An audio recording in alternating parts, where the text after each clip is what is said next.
саламатсыздарбы балалар. Сегодня 83-ші сабақтың тақырыбы здоровый образ жизни, яғни дұрыс өмір салты. Косвенный падеж деген бізде тақырып екен. Бұл бізде яғни бізде орыс тілінде 6 падеж бар. Именительный падеж, родительный, дательный, винительный, творительный, предложный. Бірақ бізде именительный падеж бұл косвенный падеждерге кірмейді, тек осы бесеуі ғана косвенный падеждерге кіреді. Родительный падеж отвечает на вопрос кого, чего, дательный падеж кому, чему, винительный падеж кого, что, творительный падеж кем, чем, предложный падеж о ком, о чем. Ал енді сіздерде мына жерде айтып жатыр, мақалдарды оқыңдар, олар бізді неге үйретеді және сөйлемнің қай мүшесі болады? Негізгі ма, тұрлаулы ма, әлде тұрлаусыз мүшелері болады ма? Отдашь спорту время, взамен получишь здоровье. Яғни спортқа өз уақытыңды берсең, оның орнына денсаулық аласың дейді. Человек от лени болеет, от работы здоровеет. Яғни адам жалқаулықтан ауырады, ал жұмыстан ол не қылады, денсаулығы жақсарады дейді. Енді біз осыларға падеждерге что здоровье, что здоровье, яғни винительный падеж, бұл сұрағын қойып тұрмыз. Яғни енді келесіге от чего, от лени, от работы, бізде родительный падеж. Ал енді эти пословицы учат нас быть здоровыми. Яғни бұл мақал-мәтелдер бізді денсаулығымыз жақсы болғанға үйретеді, жақсы қылуға. Упражнение номер 499, 499-шы тапсырма. Галышкой мен вратар дегеннің өлеңі есіңізге түсіреміз, және оларды біз жайылма сөйлем қылып жазуымыз керек. Дополнение ол біздің яғни дополнение, жаңағы тұрлаусыз мүшелері ғой сөйлем. Яғни оған бізде косвенный падеждердің сұрақтары кіреді екен. Яғни Вовка прыгал лучше любой девчонки. Яғни қандай? Вовка прыгал через веревку лучше любой девчонки. Яғни через что? Через веревку. Ал енді, но однажды Вовка маленький забыл о чем? О море. Вовка маленький увидел, как артиковцы играли в футбол. Что? Футбол. А у Таньки форма у них была, как у настоящих кого? У футболистов. Песенница. Вовке маленькому очень понравились их красные голубые майки. Их нелері және олардың осы киімдері ұнады дейді. Упражнение 500, 500-шы тапсырма. Сөйлемді оқимыз және ол жердегі басты кейіпкерлерді айтамыз және бұл сөйлемдердің бұл сөйлемдерді талдаймыз. Алиса увидела кролика. Кто Алиса? Алиса кім еді? Бізде ол Алиса в стране чудес. Ертегідегі кейіпкері. Алиса кто? Алиса что делала? Увидела. Что увидела? Кого увидела? Кролика. Ал екінші. Яғни Алиса подлежащая бізде. Что сделала? Увидела. Яғни сказуемая. Кейінгі. Кого? Кролика. Яғни кого? Чего? Бізде родительный падеж. Выражено как существительным. Ал Али изготовил домру. Кто? Мастер Али. Кто? Али подлежащий. Что сделал? Изготовил. Яғни бізде бұл сказуемая. Что домру? Дополнительный винительный падеж. Мишка обрадовался Стасику. Яғни бұл бізде қандай неден түсіндіреді? Фантазер. Кто? Мишка подлежащий. Что сделал? Обрадовался. Сказуемая. Кому? Стасику. Дополнение дательный падеж. выражено существительным. Явный Вовка, явный кто Вовка, подлежащий, что сделал сказуемое, зачем, за мячем.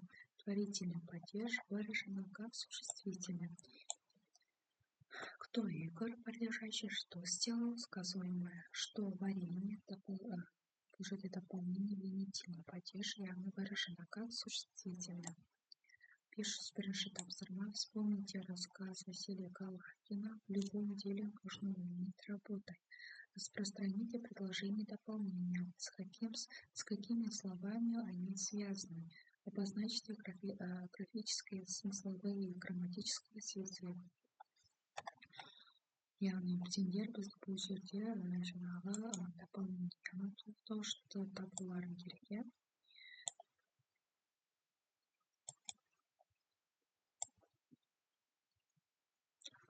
У нас в школе открылась секция чего бокса, иә.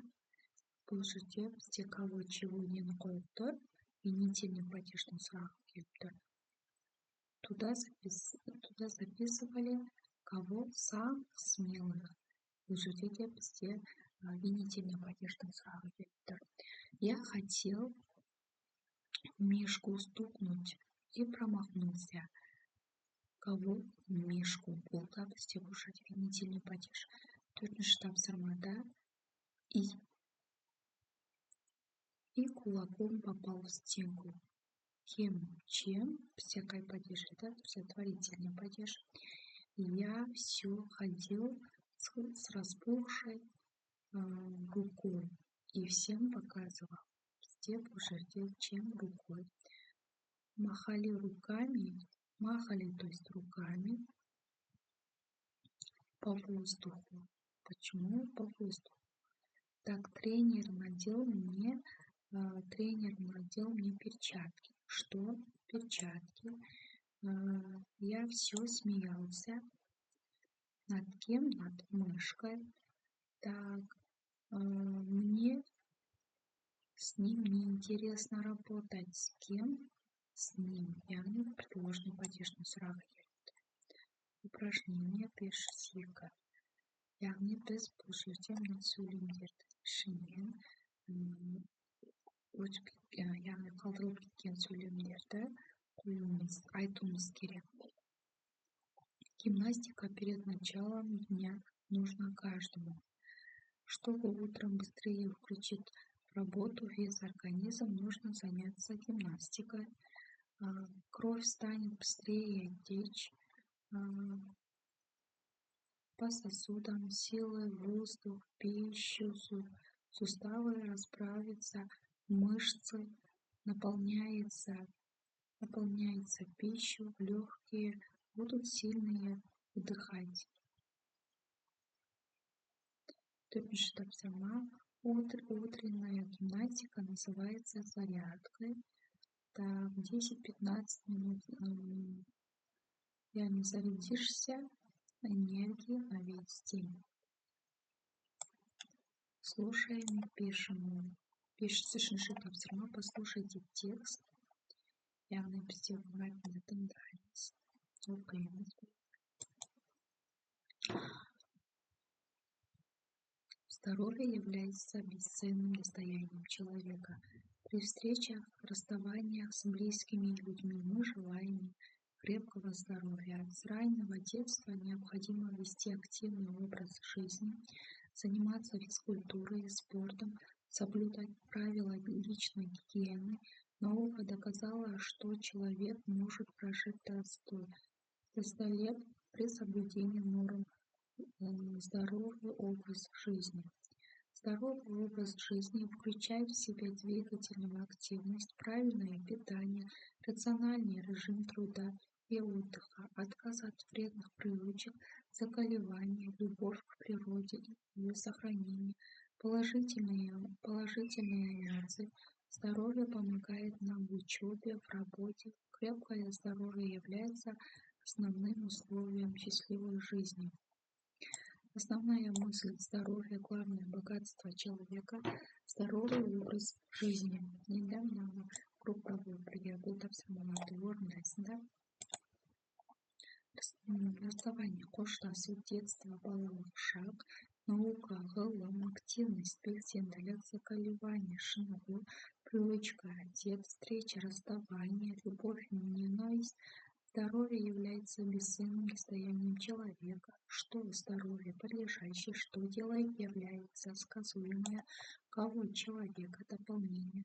Крепкое здоровье является основным условием счастливой жизни. Что здоровье подлежащее является сказуемое, чего жизни.